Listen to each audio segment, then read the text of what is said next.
დიდი ბოდიში პოლიციელებო, თქვენთან მაქვს კითხვა. მე ქართულის გაკვეთილზე ვიყენებ როლურ თამაშს, სადაც პერსონაჟის ადგილზე უნდა წარმოიდგინონ თავი და გაითამაშონ როლი, დროსა და სივრცის მონაწილეობით. გთხოვთ, მიგასუხეთ. აქ მიღბებით რომ დგახართ, რას გრძნობთ? თქვენ ქართველი ხომ ხართ?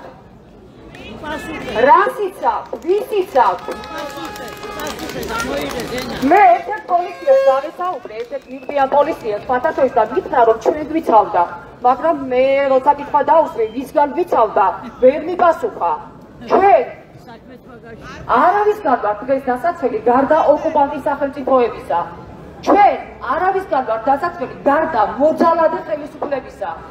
თანასწორუფლებიანობა სად არის, როდესაც ერთსა და იმავე დანაშაულზე ერთს იჭერენ და უმაღლესი მუხლით რჯიან, მეორეს კი ვითომც არაფერი მომხდარა თავზე ხელს გადაუსვამენ და სახლში გაისტუმრებენ. იცით რისთვის?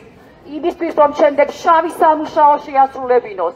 მე დღეს ვხედავ ქართველ ხალხსა და სამწუხაროდ ხელისუფლებას შორის ხიდია ჩატეხილი. ეს ის ხიდ ჩატეხურებაა, რაც ილიამ გვესაუბრა, ოღონდ მხოლოდ ფორმები შეიცვალა.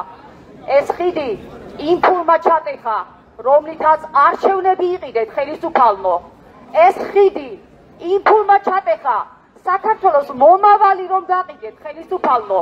ამიტომაც არის, რომ დღეს თქვენ ქართველი ხალხი ყველაფერს გპატიობდათ, მაგრამ მომავლის გაყიდვას ვერ გაპატიებთ. აქვე მინდა გავაჟღერო ჩემი მოსწავლეების გულწრფელი გამოხატული აზრები.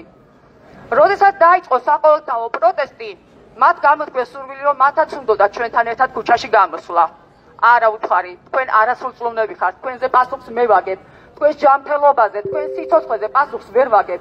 გავახსენე ეშმაკის ქვა, გავახსენე მარიტა, რომ ძალიან მარტივად შეიძლება ერთი მიზნის გარშემო, ბრაზის გარშემო შექმნილი, შეგროვილი ადამიანები უცებ შეიძლება ბრბოდ გადაიქცეს და მე მათ სიცოცხლეს საფრთხის ქვეშ ვერ დავაყენებდი. სამაგიეროდ მათ კლასის სივრცეში გააკეთეს ტრანსპარანტები და გამოაკრეს. აქვე მინდა გითხრათ ხელისუფალნო, მე რომ მათთვის ამეკრძალა სიტყვის თავისუფლება, ისინი მე აღარ დამემორჩილებოდნენ და გარეთ გავიდოდნენ. ხელისუფალნო, რატომ არ უსმენთ ხალხს? ვისი ხელისუფალი ხარ თუ ხალხს არ უსმენთ? საკუთარი თავის? მე მაქვს კითხვები, რომლებსაც ვერ ვცემ პასუხს. როდესაც წინა ხელისუფლება ძალადობის რეჟიმის სახელწოდებით გავაცილეთ, მერე ის დამნაშავეები ისევ თქვენ დანაშაულებრივ სქემაში რატომ ყავთ აქტიურად? რატომ არიან ისევ ის მოსამართლეები უვადოდ დანიშნული, ვის დანაშაული ჩაიდინა? რატომ არიან ის ადამიანები, ვინც ძალადობა ჩაიდინა თქვენს ხელისუფლებაშიც, ისევ ძალადობის ჩასადენად?